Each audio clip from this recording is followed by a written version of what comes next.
गुरु का जो पद आपको मिला है, इस पद को ध्यान में रखते हुए आपका जो दायित्व है वो सनातन धर्म के प्रचार प्रसार और संरक्षण को लेकर कैसा चल रहा है, क्या परियोजनाएं हैं, इसको लेकर आप बताएं। देखिए, परियोजनाएं बहुत हैं।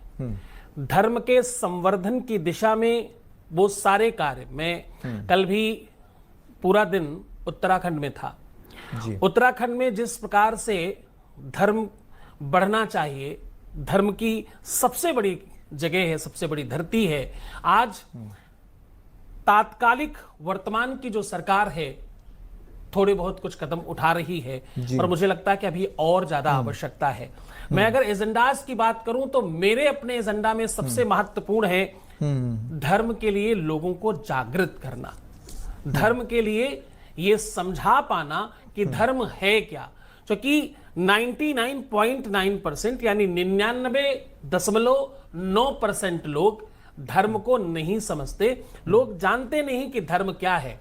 धर्म पूजा करना, मंदिर जाना, स्वैग बनाना, रील बनाना अथवा वहां जाकर पिक्चरें खिंचाना धर्म नहीं है।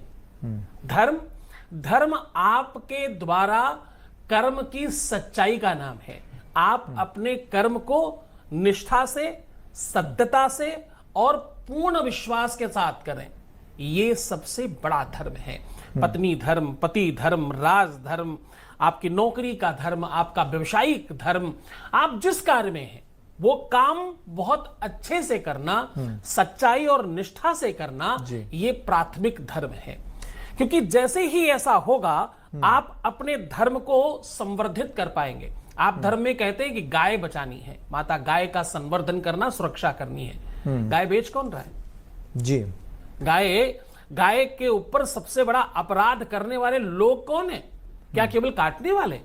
तो मुझे लगता है कि जब धर्म की स्थापना धर्म के आधार पर होगी तो मेरा पहला एजेंडा, मेरी पहली जो व्यवस्था है, जिस तरफ मैं सोच पा रहा हूं, विचार कर रहा हूं, जिसके लिए मैं निरंतर प्रयास करना भी मैंने प्रारंभ कर दिया है, वो लोगों को धर्म बता पाना, लोगों को इस बात के लिए जगा पाना कि भैया हिंदी भी आवश्यक है। आपके पास थोड़े से पैसे हो जाने पर आप BMW लाएं, आप ऑडी ले आएं, आप बहुत बड़ी कार ले आएं, आप बड़े घर में रहें, खूब बड़ा सा बंगला, मकान, दुकान बना लें, लेकिन आपका बच्चा खूब बढ़िया जगह भी पढ़े, ये सब बहुत अच्छा है, ये स्वैग है, स्टाइल है, खूब बनाइए। लेकिन इस बात का ध्यान रखिए, जब आप स्टाइल से कहते हैं कि हमारा बच्चा हिंदी बोल नहीं पाता, इस पर आपको गर्व नहीं, आपको शर्म आनी चाहिए। गुरुजी क्षमा चाहता हूं, आपको रोक रहा हूं, लेकिन एक सवाल मैंने इसमें जोड़ा था कि जगत गुरु की चयन प्रक्रिया को लेकर पारदर्शिता और निष्पक्षता पर भी अलग अलग तरह के आरोप लगते रहे। इस पर भी लोगों का मार्गदर्शन करें जो इस तरह के आरोप लगाते हैं। नहीं, आपको सबसे पहले एक बात बताऊं कि ये पद किसी भी इंसान और मनुष्य के द्वारा निर्मित है नहीं। तो जगत गुरु के पद के किसी भी प्रकार का कोई आक्षेप, कोई भी आरोप एकदम बिल्कुल बेबुनियाद है।